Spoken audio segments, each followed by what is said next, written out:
자, 오늘 말씀은 히브리서 5장 8절부터 9절 말씀입니다. 히브리서 5장 8절부터 9절 말씀.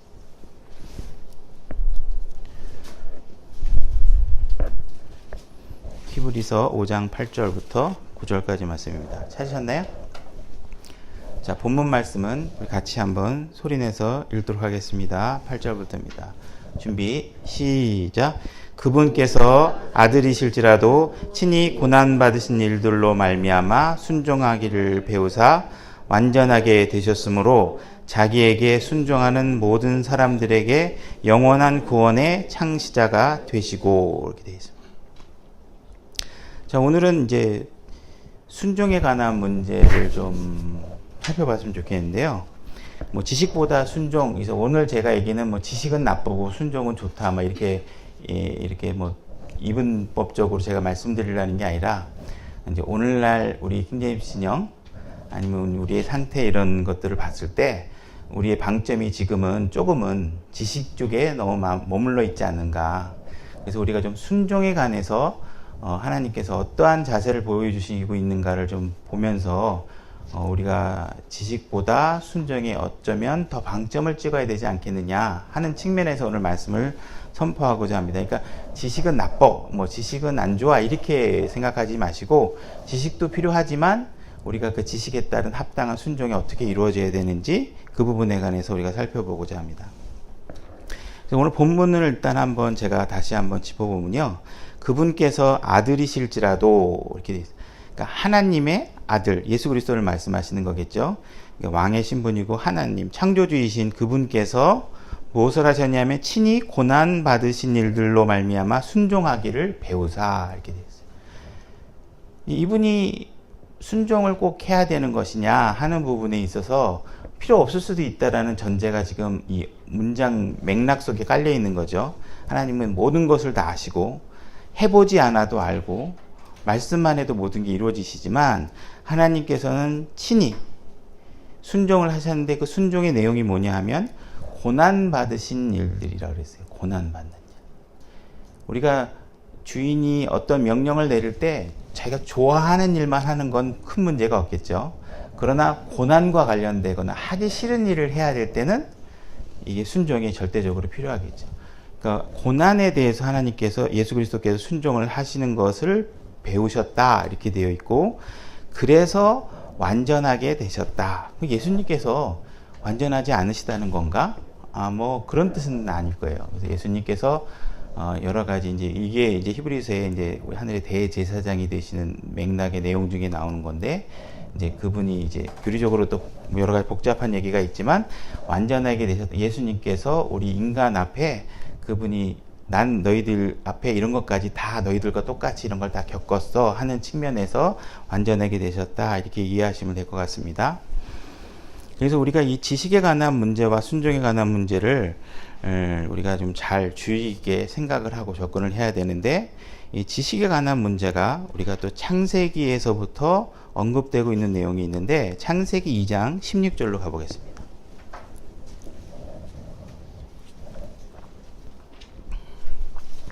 창세기 2장 16절입니다.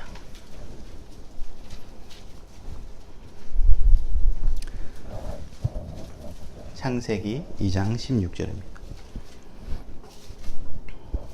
제가 읽겠습니다. 주 하나님께서 남자에게 명령하여 이르시되 동산의 모든 나무에서 나는 것은 내가 마음대로 먹어도 되나 17절 선악을 알게 하는 나무에서 나는 것은 먹지 말라 이렇게 되어 있죠. 지금 하나님께서 모든 나무, 선악을 알게 하는 나무 빼놓고 모든 나무는 먹어도 된다. 프릴리 다 모든 걸 먹어라.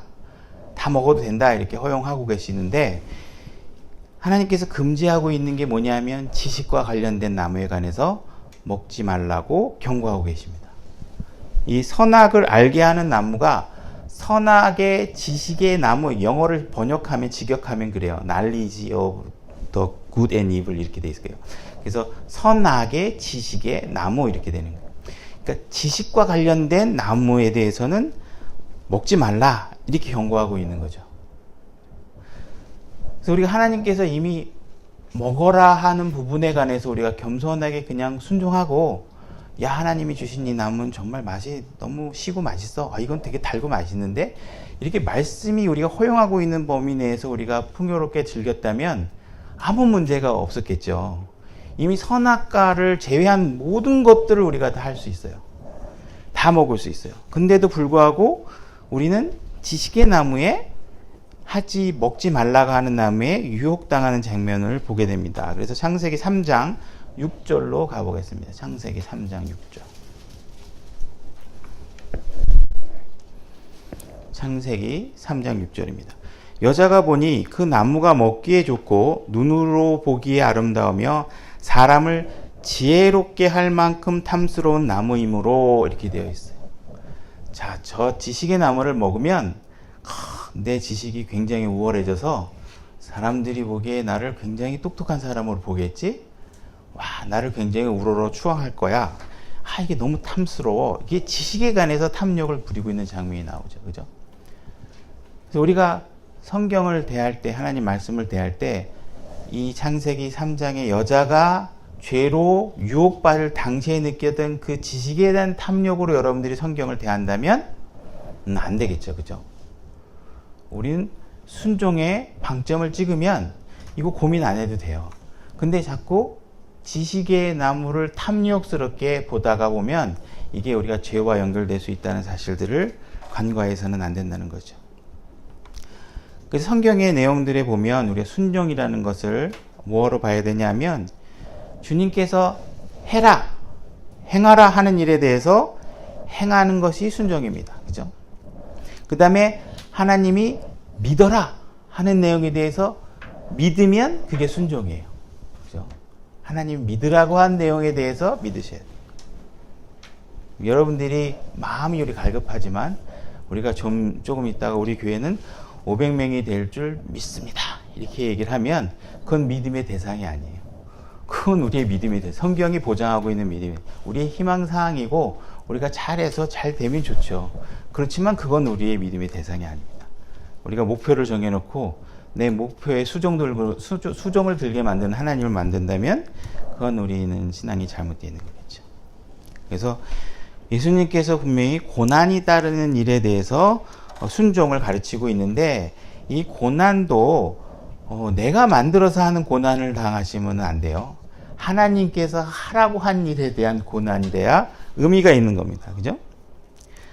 하나님께서 명령하면 우리가 명령한 내용에 대해서 이해하건 이해하지 않건 그 일을 행하는 게 순종입니다. 그죠? 일단 우리 요한복음 6장 38절로 한 번 더 가보겠습니다. 요한복음 6장 38절.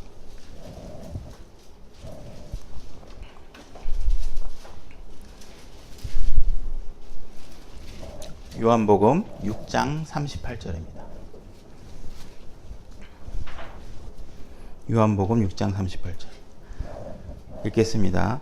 나는 내 뜻을 행하려고 하늘로부터 내려오지 아니하고 나를 보내신 분의 뜻을 행하려고 내려왔느니라.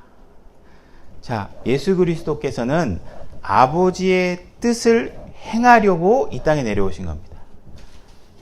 예수 그리스도는 이 땅에 예수 그리스도의 뜻을, 하나님의 뜻이 어떤 건지 내가 이해하려고 여기 내려오신 게 아니에요. 뭐 파악해 보려고 내려오는 게 아니에요. 관찰하려고 내려오신 것도 아니에요. 그죠? 그런 것들이 다 필요 없다는 얘기가 아니죠. 그러나 그 최종적인 결론은 뭐로 떨어져야 되냐면 순종으로 떨어져야 된다는 거예요. 하나님께서 하라는 것을 해야 된다는 거예요. 뭐 군대 생활도 마찬가지고, 어쨌든 우리가 주님이 절대적인 명령을 가지고 명령했는데 내가 잠깐만 기다려보세요. 내가 조금만 이해해보고 그 뜻이 뭔지 좀 생각 좀 해보고 내가 이해가 되면 좀 할게요, 이렇게 생각하는 건 순종이 아니에요. 순종은 하면 바로 따라서 바로 그 명령이 떨어지자마자 그것의 결과가 어떻게 되든 그거는 명령하신 분의 책임에 맡겨놓고 엉덩이를 띄고 움직이시는 게 순종입니다. 그래서 성경에서 위대한 순종, 아니면 제가 이제 의미 있는 순종들에 대해서 좀 살펴보려고 합니다. 그래서 첫 번째, 아브라함의 순종에 대해서 우리가 잘 알고 있는 내용이지만 창세기 22장으로 가보겠습니다. 22장 1절. 창세기 22장 1절입니다.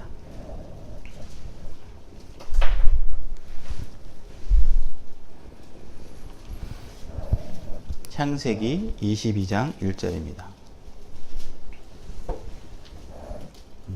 창세기 22장 1절입니다. 제가 읽겠습니다. 이 일들 뒤에 하나님께서 아브라함을 시험하시려고 그에게 이르시되 아브라함아 하시니 그가 이르되 보소서 내가 여기 있나이다 하매 그분께서 이르시되 이제 내 아들 곧 내가 사랑하는 내 유일한 아들 이삭을 데리고 모리아 땅으로 가서 거기서 내가 네게 일러줄 산들 중에 하나에서 그를 번제 헌물로 드리라 하시고 이렇게 되어 있죠. 자, 하나님께서 아브라함에게 노년에 낳은 아들 이삭을, 그것도 유일한 적통 본처의 아들이죠. 아들을 데리고 가서 번제 헌물로 드리라고 명령하고 계세요. 번제 헌물로. 여러분들은 이 아브라함이 이런 일들을 이해가 돼서, 나중에 우리가 다 순종한 건 아시겠지만 이해가 돼서 순종했을까요? 이해하고 하는 게 아니에요. 이해하고. 하나님이 어떤 분이신가를 우리가 이미 알고 난 뒤에는 그분의 말에 절대적으로 순종하는 거예요. 이해할 때까지 고민하고 하나님께서 왜 나를 이렇게 하셨지? 뭐 이렇게 이해한다 그래서 그러고 나서 잠깐만 기다리세요. 제 이해한 다음에 할게요. 이렇게 해가지고 될 문제가 아니라 해라. 그러면 바로 따라가는 거예요. 그 다음에 지금 너의 아들을 바치라는 건데 우리가 사무엘서에서 공부할 때 봤지만 하나님께서는 본성을 거스려야 하는 부분에까지 명령을 요구하고 계시는 거예요. 자기 집 개를 주는 것도 아니고 자기 집 양을 바치는 것도 아니고요. 자기 아들을, 그것도 하나밖에 없는 노년에 난 아들을 바치라고 하는 거죠. 그건 지극히 본성을 거스려서 하나님의 최종적으로 절대적인 승복할 수 있는 마음이 아니면 이루어질 수 없는 거죠. 그죠? 그래서 하나님께서는 이렇게 어려운 명령을 수행하도록 하나님께서 명령하고 계십니다. 그러면 우리 내용을 다 알겠지만 22장 10절로 가보겠습니다. 22장 10절. 자기 손을 내밀어 칼을 잡고 자기 아들을 죽이려고 하더니 이제 드디어 도착해서 이제 아들을 죽이려고 합니다. 그때 주의 천사가 하늘로부터 그를 불러 이르시되 아브라함아 아브라함아 하므로 그가 이르되 내가 여기 있나이다 하매 그가 이르되 내 손을 그 아이에게 대지 말라. 너는 아무 일도 그에게 하지 말라. 내가 내 아들 곧 내 유일한 아들을 내게 아끼지 아니하였으므로 내가 하나님을 두려워하는 줄 내가 이제 아노라 하니라. 아브라함이 눈을 들어 살펴보니 보라 뿔이 덤불에 걸린 수탉 한 마리가 자기 뒤에 있으므로 아브라함이 가서 그 숫양을 가져다가 자기 아들을 대신하여 번제물로 드렸더라. 지금 아브라함이 결국은 이삭을 번제 헌물로 드리기 위해서 칼을 들고 죽이려고 했을 때 하나님께서 말리셨죠. 네, 말리셨어요. 다행히. 그러면 하나님께서 이거 아브라함이 이런 믿음을 행할 거를 몰랐을까요? 하나님께서 미리 다 아시는 분이시잖아요. 그죠? 근데 왜 이렇게 행하도록 하시는 건가요? 분명히 하나님께서는 우리 인간이 당신의 말에 순종하는 모습을 보이도록 요구하고 계시는 거예요. 왜 그럴 건가? 이건 제 추측이지만 크게 틀린 내용은 아닐 거라고 생각하는데 하나님께서 아브라함이 이렇게 순종하는 모습을 드러냄으로 인해서 그 상황을 지켜보고 있는 이해관계자들이겠죠. 사탄이 보고 있겠죠. 그죠? 하나님이 인간을 어떻게 다루시는가. 그래서 이 인간이 어떠한 반응을 보이는가. 이런 부분에 관해서 사탄이 지금 지켜보고 있죠. 그 다음에 이삭이 그 내용을 지켜보는 겁니다. 내 아버지의 믿음이 어떠했는지를 이삭이 보게 될 것이고 그 믿음에 대한 이야기는 이삭을 통해 그 후손들에게 전달돼서 오늘날 우리가 기록된 성경으로 보게 되기까지 아브라함의 이 순종이 행동으로 드러나지 않았다면 이렇게 기록될 수가 없었겠죠. 하나님이 원하는 순종이 어떤 건지 우리가 알 수 없었을 것입니다. 그죠? 그래서 마귀가 이거를 사탄이 봐야 하나님께서 어떠한 공의를 갖고 계시는지 알 수 있겠죠. 지금 보면 내가 이제 아노라 이렇게 되어 있어요. 안다는 말이 이제 노우라는 말인데 이게 아담이 이브를 알매 가인을 낳고 하는 것처럼 친밀한 관계죠. 그러니까 하나님께서 무언가를 알았을 때는 가인이라는 열매가 나오죠. 하나님께서 이제 아브라함을 알게 되었다고 선언하시고 아브라함에게 어마어마한 축복을 주시는데 그 주는 축복이 하나님 공의에 문제가 없으려면 아브라함이 그러한 순종을 통해서 드러나는 모습이 사탄이 보고 하나님의 하심이 공의에 틀리지 않다라는 것을 보여주려면 아브라함이 이러한 자기 본성을 거슬러서까지 순종하는 모습들이 드러나 보여야 된다는 겁니다. 그렇지 않으면 하나님께서 그냥 자기 마음대로 이 사람한테 잘해주고 저 사람한테 나쁘게 해주고 그러면 뭐예요 하나님 왜 저 사람한테는 잘해주고 저 사람한테는 아무렇게나 하고 하나님 맨날 공의롭다고 하는데 불공평하지 않으세요? 이렇게 따지면 말할 게 없잖아요. 그죠? 하나님은 다 아시겠죠. 아브라함이 어떻게 할지. 그러나 그것이 아브라함의 행위를 통해서 드러나야 순종을 통해 드러나야 여러 사람들에게 보일 수 있고 입증될 수 있는 것입니다. 그래서 여러분들은 이런 부분에 있어서 순종으로 따르셔야 된다는 거죠. 특히 아브라함에 관한 문제는 여러분들이 이해를 했다 그래도 아브라함이 이해를 했다 그래도 순종해야 되는 부분은 이해했다고 되는 게 아니에요. 그래요. 하나님 정말 하나님이 주신 아들이죠. 하나님이 주신 아들이니까 달라고 그러면 얼마든지 드릴 수 있는 거 아니겠어요? 안다니까요. 그래서 내가 네 아들을 드려라. 근데 알긴 제 마음은 모르시겠어요? 하나님. 저 진짜 아들 드릴 수 있는 믿음이 있다니까요. 그럼 하나님께 주신 거니까. 그러니까 네가 아들을 드리라니까. 하나님 제 마음을 이렇게 맨날 이렇게 대밖에 들면 아무 의미가 없어요. 드려라 그러면 드려야지 그 믿음이 드러나서 완성하게 되고 완전하게 되는 거예요. 우리 신앙생활 할 때 여러분들이 계속 지식으로만 하나님도 다 알아요. 저 사람은 왜 말 저렇게 못하지? 나 이렇게 하는 거 이렇게 하나님이 이렇게 요구하실 거 알고 다 알아. 근데 다 입으로만 해. 드러나는 행위가 하나도 없어. 그러면 그걸 그 사람의 믿음을 하나님은 설령 안다 그래도 그 행위가 나를 믿는 내 아들이 어떤 사람으로 변화됐는지를 다른 사람에게, 다른 형제자매들에게, 믿지 않는 이방인들에게, 구원받지 않은 사람들에게 그 행위를 어떻게 드러내 보여주냐. 여러분들이 무언가 해야 보여지잖아요. 그죠? 근데 행위를 빼놓고 할 수 없다는 거죠. 근데 우리가 이 믿음의 행위를 할 때 자꾸 무언가 이해를 하고 내가 깨닫고 하려고 하면 안 된다는 거예요. 이해하고 깨닫기 이전에 그게 필요 없다는 얘기가 아니죠. 다 알고 하면 좋죠. 그러나 어떻게 우리가 주인의 명령을 다 이해할 수 있겠어요? 일단 이해하기 전에 몸이 움직이는 게 순종이라는 거예요. 순종을 하셔야 된다. 15절로 가보겠습니다. 주의 천사가 하늘에서부터 두 번째 아브라함을 불러 이르되 주가 말하노라 내가 나를 두고 맹세하였노라 곧 내가 이 일을 행하여 내 아들 즉 내 유일한 아들을 아끼지 아니하였으므로 내가 내게 복을 주고 복을 주며 또 내 씨를 하늘의 별들같이 바닷가의 모래같이 번성하게 하고 번성하게 하리니 내 씨가 자기 원수들의 문을 소유하리라 또 내 씨 안에서 땅의 모든 민족들의 복을 받으리니 이는 내가 내 음성에 순종하였기 때문이니라 하니라. 자, 하나님께서 지금 이들에게 아브라함에게 주는 여러 가지 축복의 조건이 되는 건 뭐냐면 네가 내 뜻을 잘 이해했기 때문이다. 이게 아니에요. 내가 내 음성에 순종했기 때문이다. 이렇게 말씀하고 계시다.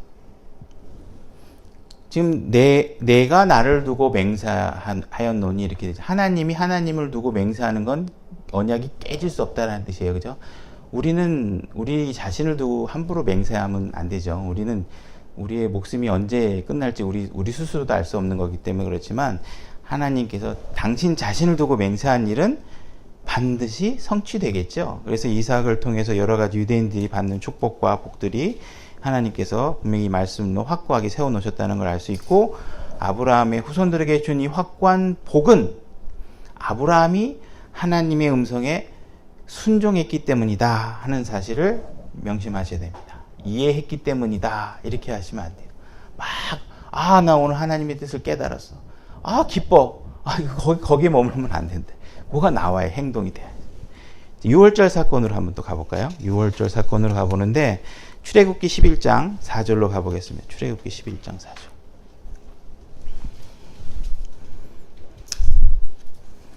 출애굽기 11장 4절입니다.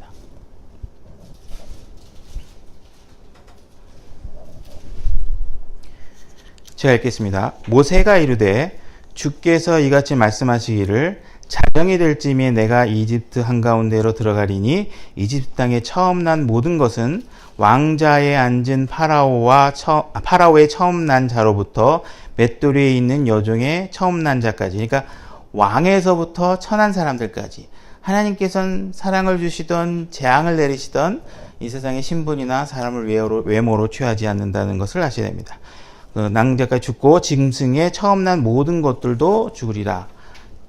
7절 그러나 이스라엘 자손을 향해서는 사람에게나 짐승에게나 개 한 마리도 자기 혀를 움직이지 아니하리니 이로써 주가 이집트 사람들과 이스라엘 사이에 구별을 두는 줄 너희가 알리라 하시니라. 사람, 짐승, 개, 이게 혀를 못 움직이게 한다는 건 아무 소리도 못하게 하는 거죠. 사람은 뭐 어떻게 좀 이성적으로 설명이 가능한 모르지만 제 경험상 개를 못 짖게 하는 건 쉬운 일이 아닙니다. 특히 막 전화할 때 옆에서 짖는데 아무리 발로 차도 계속 짖습니다. 이거. 하나님께서는 능이다 하시는 일들이죠. 그래서 이렇게 하나님께서 이스라엘과 이집트를 구별하셔서 이집트 사람들의 처음 난 것들만을 다 죽이시겠다고 이렇게 말씀하시고 계세요. 그래서 이 히브리 민족에게 이스라엘 사람들에게 어떤 것을 요구하시냐면 12장 7절로 가보겠습니다. 12장 7절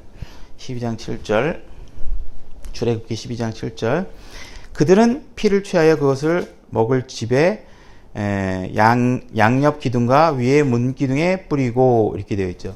그러니까 양의 피를 취해서 문설주에다 바르는 내용 아시죠? 이걸 칠해라. 13절로 가면 그 피가 너희가 거하는 집 위에 있어 너희를 위해 표가 되게 할지니라. 내가 그 피를 볼 때 너희를 넘어가리니 내가 이집 땅을 칠 때 그 재앙이 너희 위에 임하여 너희를 멸하지 않게 하리라.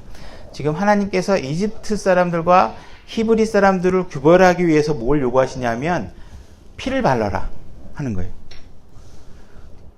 아까 아브라함 사건은 이거는 특수한 케이스예요. 여러분들이 아브라함의 이 믿음을 나도 해야지 해서 내 자식을 바쳐야지 이런 거 하시면 안 돼요. 이거는 이 예수 그리스도의 어떤 그 탄생 구속자에 대한 어떤 예표로서 아주 특수하게 일어난 사건입니다. 그러니까 이러한 믿음이기 때문에 아브라함이 이제 그런 혈통의 축복을 받게 된 거고 그런 행동이 들어간 거지만 이거는 이제 좀 우리가 대중적으로 받아들일 수 있는 믿음. 하나님께서 우리에게 요구하시는 건 복잡한 거 아니에요. 되게 간단한 거예요. 문설주에다 피를 바르라는 거예요. 이게 피를 바르면 하나님께서 넘어가겠다는 거예요. 근데 하나님이 이거 안 바르면 모를까요? 이게 이집트 사람이구나, 이게 히브리 사람인 거 몰라서 바르라 그랬을까요?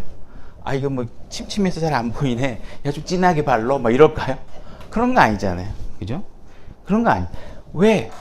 하나님께서 우리에게 분명히 순종의 행위를 하도록 요구하는 부분이 있다라는 거예요. 그 행위를 보시고 하나님께서 하시는 거예요. 그 행위를 하는 건 뭐냐요? 뭐 때문이냐면 그 행위를 하게 되면 보는 사람들이 있단 말이에요.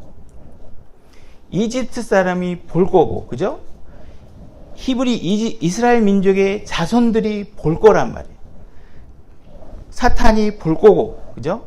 그래서 이 행위가 오늘날 기록을 통해서 이렇게 나타난 거는 그들의 행위가 있었기 때문에 기록돼 나타나는 것이다. 하나님께서 우리에게 요구하시는 믿음의 순종 부분은 때론 지극히 간단한 것들이에요. 나만 장군의 케이스도 그렇고 너무 쉬워서 못할 뿐이지 해야 되기가 어려워서 못하는 것은 없다는 거죠.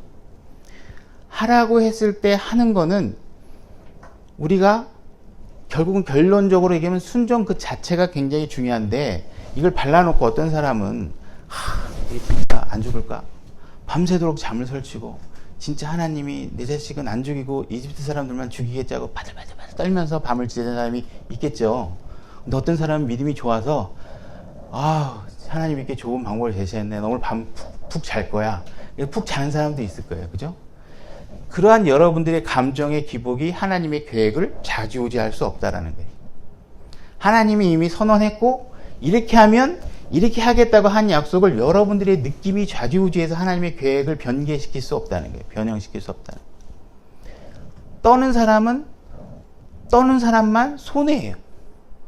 하나님이 안 죽이겠다고 하면 믿고 자면 되는데 불안하면서 떠는 사람이라 그래가지고 갑자기 자식이 죽거나 그런 게 아니에요. 단지 불안해하는 사람만 손해인 거죠. 그죠? 그러니까 하나님께서 우리의 순종에 있어서만큼은 여러분들의 마음 상태를 보는 게 아니라 실제로 그걸 하라는 거예요. 우리가 마태복음에서도 두 아들의 얘기가 나오잖아요.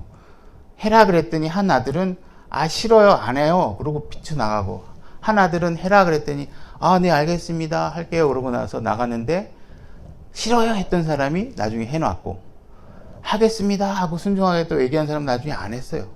누가 진짜 한 사람이냐? 앞에 뭘 하든 간에 결론적으로 하라는 걸 했느냐, 이것이 제일 중요하다. 하나님께서는 여러분들에게 그런 순종을 요구하고 계신다는 거예요. 신앙생활에 있어서 여러분들이 아무것도 안 하고 하나님께서 모든 걸 다 해주기를 원하시는 신앙생활을 한다 그러면 그거는 문제가 있는 거죠. 그죠? 디테일한 수술은 하나님께서 다 해요. 우리가 다 할 수 없는 영역에 엄청난 놀라운 기적들을 하나님께 하시지만 우리의 몫을 주신단 말이에요. 그걸 하라고 그럴 때 해야 하나님께서 우리에게 주고 싶은 걸 줄 수 있단 말이에요. 여러분들이 행위로 보여주셔야 다른 사람들한테 내가 이거 주는 거 너희들 너무 뭐라 그러지만 얘 이거 했잖아 이렇게 얘기할 수 있단 말이에요. 홍해를 가르는 사건으로 가볼까요? 출애굽기 14장 15절.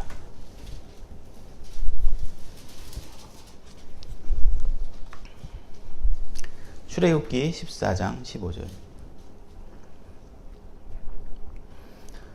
주께서 모세에게 이르시되 내가 어찌하여 내게 부르짖느냐? 이스라엘 자손에게 말하여 그들이 앞으로 나아가게 하되 너는 네 막대기를 들고 내 손을 바다 위로 내밀어 바다를 나누라.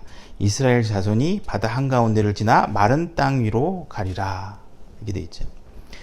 자, 지금 출애굽을 해서 바다가 앞에 딱 가려져 있는데 이게 갑자기 이집트에서 이제 탈출한 사건들에 대해서 이제 소문을 듣고 군대를 파견해갖고 쫓아오는 상황이에요. 그래서 홍해를 건너가야 되는데 지금 이 서술된 순서를 정확하게 보시면 뭐라고 되어 있냐면 하나님께서 이스라엘 자손들에게 말해서 그들이 앞으로 나아가게 하는 게 먼저입니다. 자, 바다가 앞에 놓여 있는데 그 바다를 향해서 백성들에게 나아가게 해라. 이게 먼저예요. 그러고 나면 모세가 막대기를 하늘을 들러서 갈라져라 하면 갈라지겠다는 거예요. 우리 입장에서 보면 하나님이 다 갈라준 다음에 가면 얼마나 좋겠어요. 지켜봤겠다가 우와 다 갈라졌네. 땅도 다 말랐어. 가자 이제. 그다음 가면 얼마나 좋겠어. 근데 하나님이 그렇게 요구하지 않으신다는 거예요. 네가 좀 조금 할 수 있는 거 해라. 나머지 99% 어려운 건 내가 다 할 테니까 너 그 0.1%의 믿음을 순종으로 좀 보여줘. 그래야 내가 쟤네들한테 떳떳하게 너희들을 구원해낼 수 있잖아. 이렇게 얘기하시는 거예요. 그 조금만은 너희들이 해라 이거예요. 그 부분은 해야 되는데 하나도 안 하고 갈라지기를 기다리고 있으면 안 된다는 거예요. 우리의 신앙생활은 여러분들의 몫이 분명히 있다. 그게 감사한 일이란 말이에요. 왜? 여러분들이 하나님께 순종할 수 있는 기회가 생긴 거고 하나님께서 결코 여러분들이 감당할 수 없는 요구를 하지 않으신다는 거예요. 그 다음에 하나님은 너무 친절하셔서 마른 땅으로 가게 하세요. 바지춤을 들러짓고서 막 이리저리 물 피해가지고 이렇게 가는 게 아니라 마른 땅으로 가게 하세요. 마른 땅. 얼마나 하나님이 하시는 거에는 이만큼의 2% 부족이 없어. 100% 다 완전하세요. 얼마나 감사해요? 이게 넘어갈 수 있다라는 게. 요단강 가르는 장면 한번 가볼까요? 여호수아서 3장 7절로 가볼까요? 여호수아서 3장 7절. 여호수아서 3장 7절.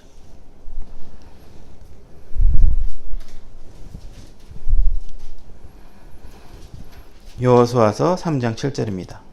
읽겠습니다. 주께서 여호수아에게 이르시되 이날 내가 온 이스라엘의 눈앞에서 너를 크게 만들기 시작하여 내가 모세와 함께 하던 것 같이 너와 함께 할 것을 그들에게 알게 하라. 하리라. 너는 언약궤를 메는 제사장들에게 명령하여 이르기를 내가 요르단의 물가에 이르거든 요르단 속에 가만히 서라 하라 하시니라. 이제 13절로 넘어갈게요. 그러니까 모세 홍해에 가를 것처럼 뭔가 해주시겠다고 하는데 지금 요구하는 장면이 뭐냐면 제사장들이 언약궤를 들고 일단 먼저 물속에 들어가서 쓰려는 거예요.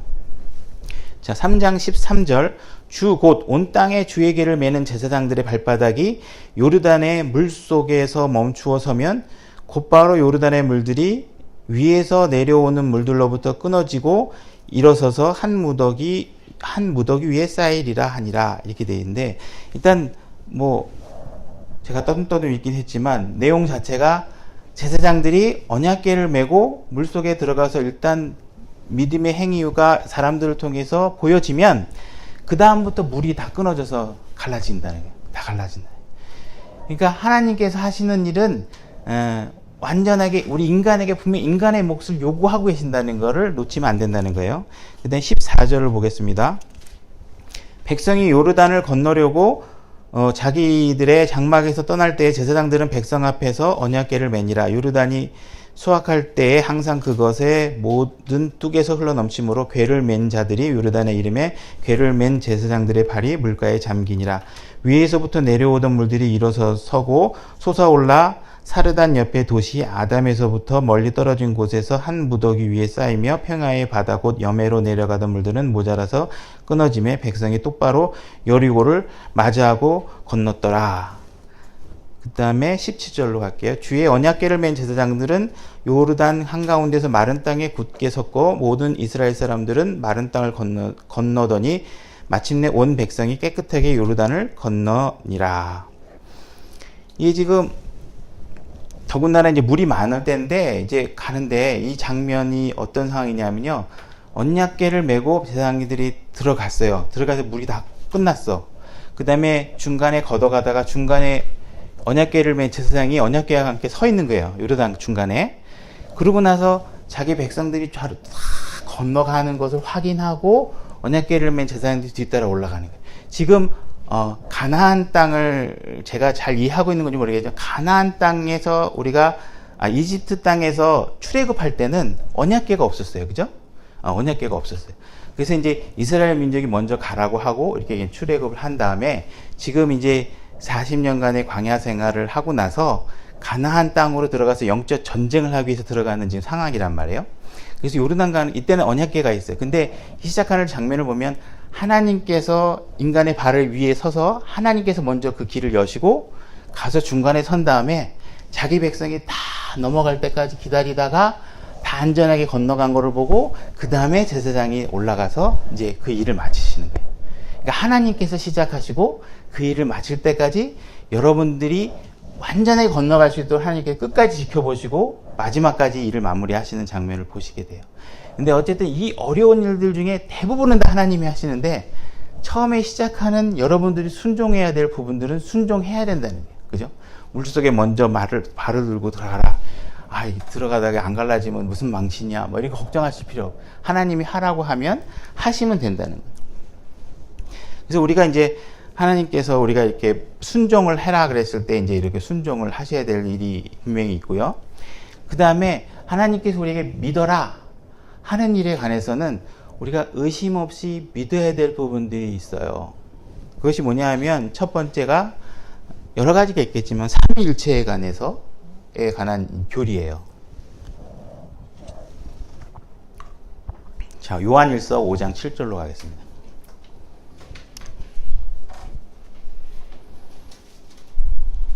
요한일서 5장 7절.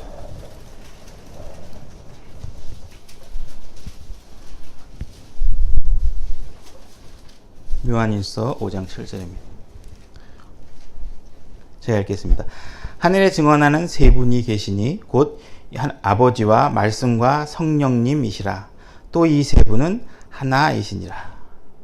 이거는 우리가 산수적으로도 이해가 안 되고요. 공간적으로도 이해가 안 되고 뭐 여러 가지로 우리가 이렇게 이해할 수 있는 영역의 내용이 아니에요. 아버지하고 아들하고 성령님이 계시는데 이분이 하나다. 하나의 능력을 갖고 있다. 이렇게 추가하셔도 안 되고요. 하나의 무슨 본능을 갖고 있다, 성격을 갖고 있다, 이래도 안 돼요. 정확하게 마침표가 하나이시다라고 하고 딱 끝나고 있네요. 이 세 분이 하나예요. 근데 이거는 우리가 믿음으로 받아들이셔야지, 이거를 여러분들이 이해하려고 노력하면 안 돼요. 이 어마어마한 우주를 창조하신 하나님의 영역에서 만들어낸 논리를 우리 요 조그마한 뇌로 이해할 수 없어요. 그죠? 자, 그 다음에 요한복음 3장 11절로 가보겠습니다. 요한복음 3장 11절. 요한복음 3장 11절입니다.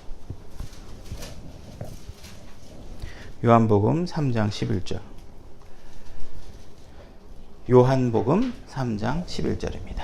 요한복음 3장 11절. 제가 읽겠습니다.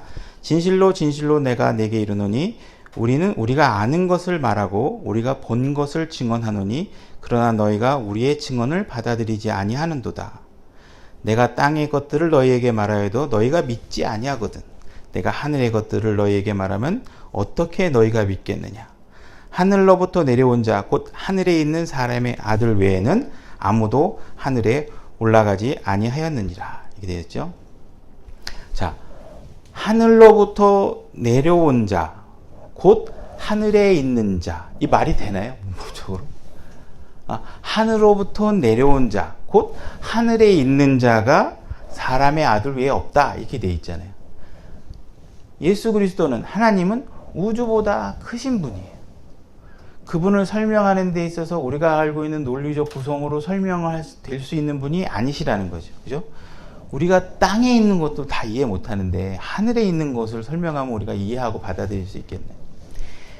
하나님께서, 예수 그리스도께서 우리 우주보다 크다는 하는 이런 오묘하고 놀라운 사실들은 여러분들이 믿음으로 받아들여야지, 이걸 내가 어떻게 해서든지 풀어서 내가 해결해 볼 거야, 이렇게 하면 문제에 봉착할 수 있다는 거예요. 그 다음에 예수 그리스도의 처녀 탄생, 그죠? 마태복음 1장 20절 안 읽어도 되실 것 같아요. 이건 제가 읽겠습니다. 보라, 처녀가 아이를 베어 아들을 낳을 것이요 그들이 그의 이름을 임마누엘이라 하리라 하셨으니 이것을 번역하면 우리와 함께 계신 하나님의 뜻이라. 처녀가 아기를 낳는 거는 일단 불가능하잖아요. 이거는 우리의 상식적인 일이 될 수 없는 거예요. 이거를 이해하시려고 노력하면 이해의 대상이 되는 게 아니에요. 이건 여러분들이 믿음으로 받아들이셔야 돼요. 근데 이런 난해하거나 우리에게 굳이 이해하지 않아도 될 부분들을 억지로 풀려고 하면 문제가 생긴다고 이제 베드로후서 3장 16절에 되어 있어요. 베드로후서 3장 16절로 가보겠습니다. 베드로후서 3장 16절.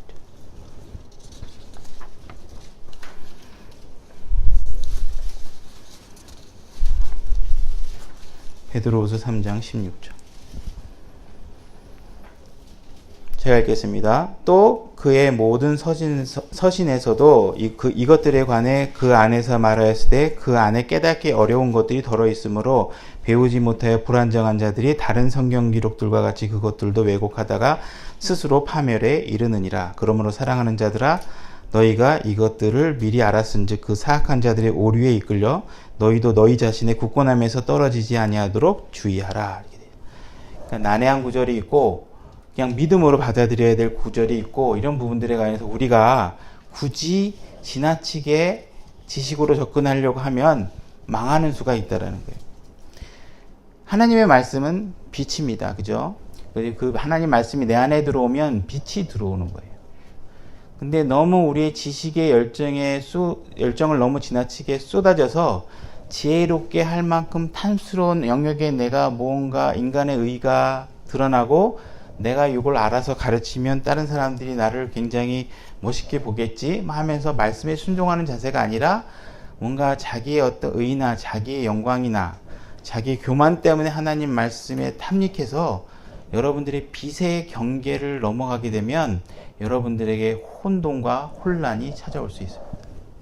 그래서 이런 부분들은 여러분들이 믿음 안에서 순순하게 받아들이시고 그냥 믿음으로 받아들이면 되는 거지, 이 부분을 의심하거나 뭐 이게 연구해가지고 뭔가 해결해 보려고 하는 거는 무모한 짓일 경우가 많다고 받아들이시면 좋을 것 같습니다.